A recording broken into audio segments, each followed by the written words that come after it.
Fear is something that I'm sure we have all been able to experience in this life, and something that we can all relate to. Although every person might relate to fear in a different way depending on their life's experience, depending on what they've been taught is safe, is acceptable, is unacceptable. So, for example, let's say there was some sort of a bug crawling up my sleeve. The cause would be that sensation of the fear. And me being somebody who does not like bugs crawling up my sleeve, me being somebody that was not taught to accept that as normal, I naturally will feel my skin might get really hot. I will be prompted to just rip my sweater off and go running or scream. This is my natural reaction. Whereas somebody who is maybe growing up around these bugs, or who was taught that bugs are fascinating and that we should invite them into our space and we should study them and befriend them, that person might not experience the fear of the bug. Very simple. Some people may be experiencing more fear surrounding exploring emotions, which is something that I often do, exploring the intricacies of different emotional states. So instead of this bug being scary, that same person who was really not afraid of the bug, who was unfazed by the bug, might feel extremely threatened, extremely deterred from this experience of watching a video in which I talk about emotions. I've spoken about this in multiple videos on how to address an emotion without pushing it away, without creating a negative field around the emotional states that you are experiencing, especially when they're negative. Because you could experience a positive emotion and still feel uncomfortable if you're more attuned and acclimated to negative feeling states, right? Negative feeling states could actually be very addictive. When we talk about addiction, you could be addicted to an emotional state of being. It's not just about being addicted to substances. So, how to allow yourself to identify the cause of an emotion, to then question how that emotion is serving you. How is it that the emotion of fear surrounding this bug crawling up my sleeve is serving me? Well, this could be a potential threat. This could kill me. This could harm me. This could cause me pain. And so it is serving me as to protect me from a potential bite or from a potential venomous bite, right? This is a mechanism that will protect my physical being, which is extremely important. Now, let's say that you're experiencing fears that is more relational, right? You're experiencing fear in relationship to your family or to your friends or to your workspace. Again, you can utilize that process to assist you in understanding yourself, understanding what it is that you need from the position that you are in. You as the being who perhaps was not taught to befriend bugs and was not taught to identify them and study them and be fascinated and enamored by their presence. Somebody who was taught that expressing your emotions was a terrible thing to do, was an unacceptable thing to do. So now you are addressing the fear, you're addressing any fear that might arise from a position of understanding, from a position of curiosity. When you approach it from this position, you will have more clarity. There will be less of this cloudy energy, right? Because if you're attuned to the fear, you're going to magnify more fearful thoughts, and you're going to not be able to see the bigger picture, right? So often we focus in so much on everything that could go wrong or everything that's wrong with us as an individual. And we perpetuate this, we create more of this, which affects our physical body. It affects our energy. It affects the way that people actually perceive us. So it is often a negative feedback loop.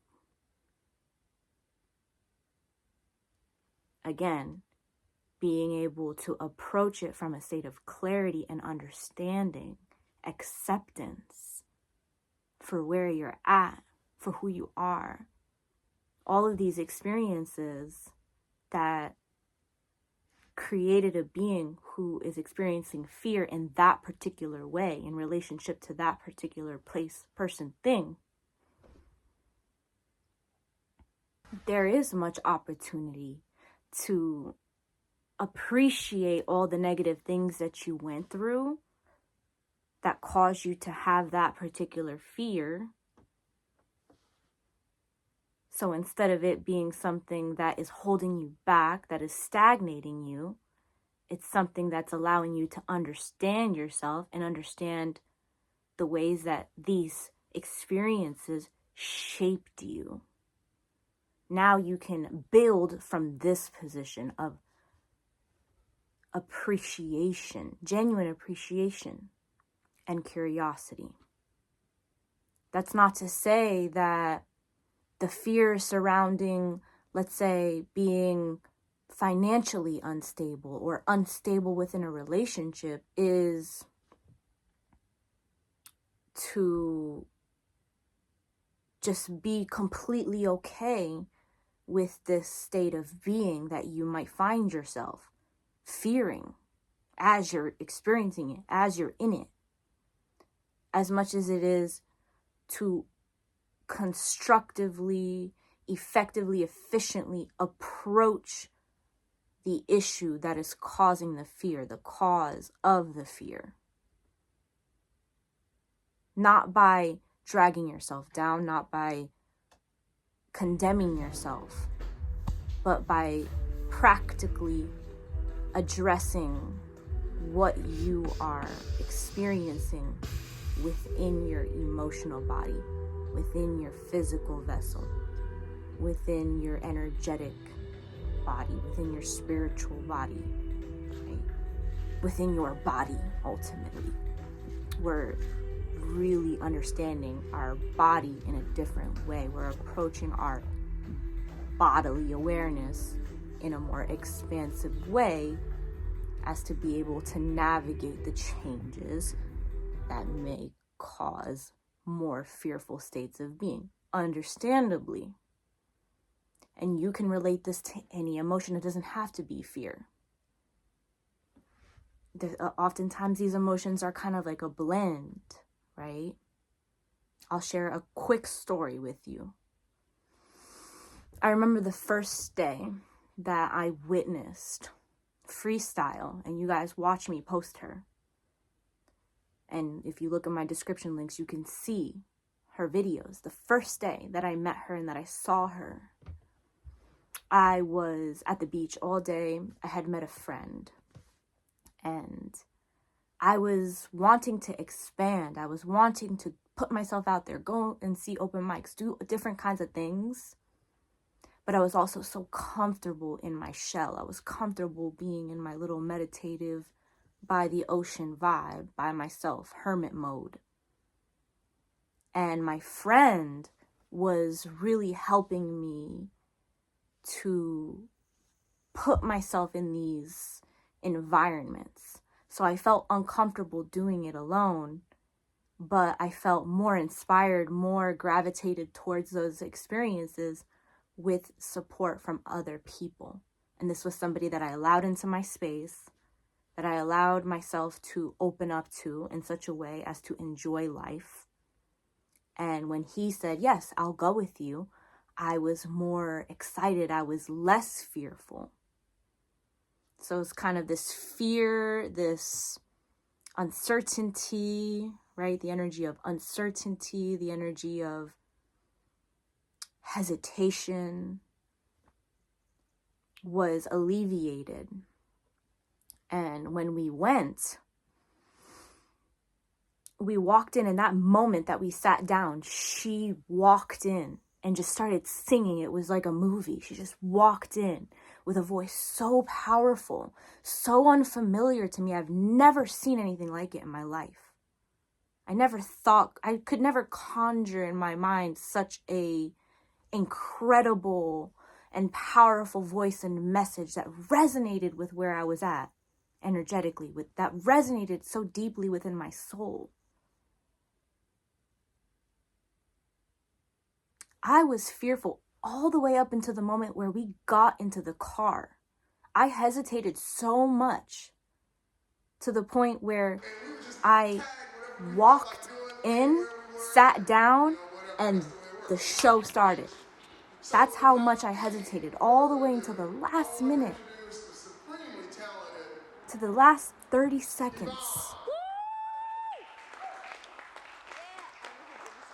Had I been able to process what it was about that experience of putting myself out there, that was so challenging for me, perhaps I would have been there 30 minutes early, right? And that's not to say that there's anything wrong with the way it went down. I'm quite satisfied with the way it went down, and I have it documented. Not only that, I've shared it with you guys on multiple occasions, and I will continue to share it with you in different ways. I really appreciate you guys for watching. It's okay to be fearful. It's okay to have that experience. You don't have to feel bad, and it's okay to feel bad, but you don't have to allow it to control you. Fear is a frequency that is very low vibrational, and it's one of the most stagnating emotions that could block so many blessings in your life. One that could change the trajectory of your life in such a magnificent way. I encourage you to keep an open mind.